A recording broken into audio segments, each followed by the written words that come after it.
Si historiquement, le membre de la famille royale britannique ayant fait le plus de dérapages a toujours été Philippe, le moins que l'on puisse dire est que son fils n'est pas en reste.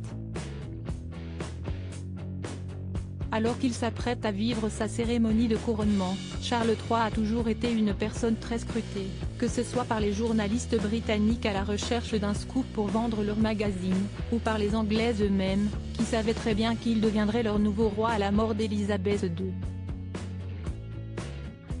Si est-il donc sans étonnement que le prince Charles a toujours été épié et prompt au scandale.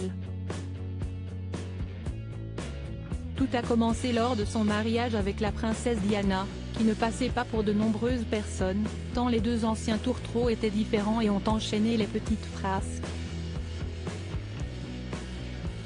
Au fil du temps, Charles a enchaîné de nombreuses gaffes. Retour sur quelques-unes qui ont fait le tour des tabloïds. Charles a demandé à Camilla s'il pouvait vivre dans son pantalon en 2005, le correspondant royal de la BBC, Nicolas Wichel, était la cible de l'angoisse de Charles lors d'une vacance de ski dans les Alpes suisses. En échange d'être laissés seuls pour le reste de leurs vacances, Charles, William et Harry ont accepté une séance photo.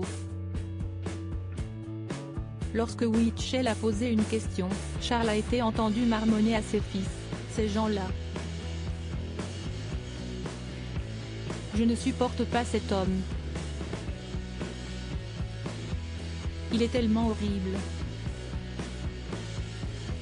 Il l'est vraiment. » Un incident que Charles regrette encore. Il y a également eu le tampon gâte. Peu de temps après sa séparation avec Diana en 1992, une transcription d'une conversation téléphonique entre Charles et Camilla Parker Bowles a émergé.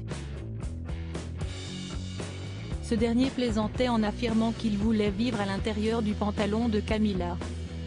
« Oh, mon Dieu. Je vais juste vivre dans ton pantalon ou quelque chose comme ça.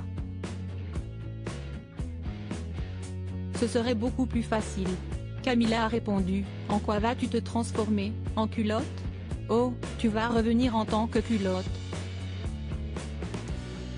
Charles a ensuite répondu, « Ou, Dieu nous en préserve, un tampax. Juste ma chance. » Une profonde honte est ressortie de cette déclaration devenir publique.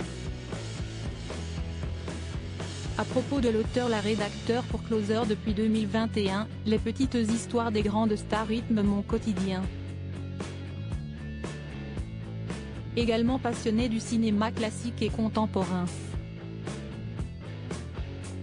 Ces derniers articles et Cannes 2022, pourquoi l'astronaute Thomas Pesquet était invité à monter les marches procès de Jean-Marc Morandini, la justice a tranché sur le sort de l'animateur sans demander ma permission, l'ex-mari d'Emilie Ratajkowski pervers sexuel?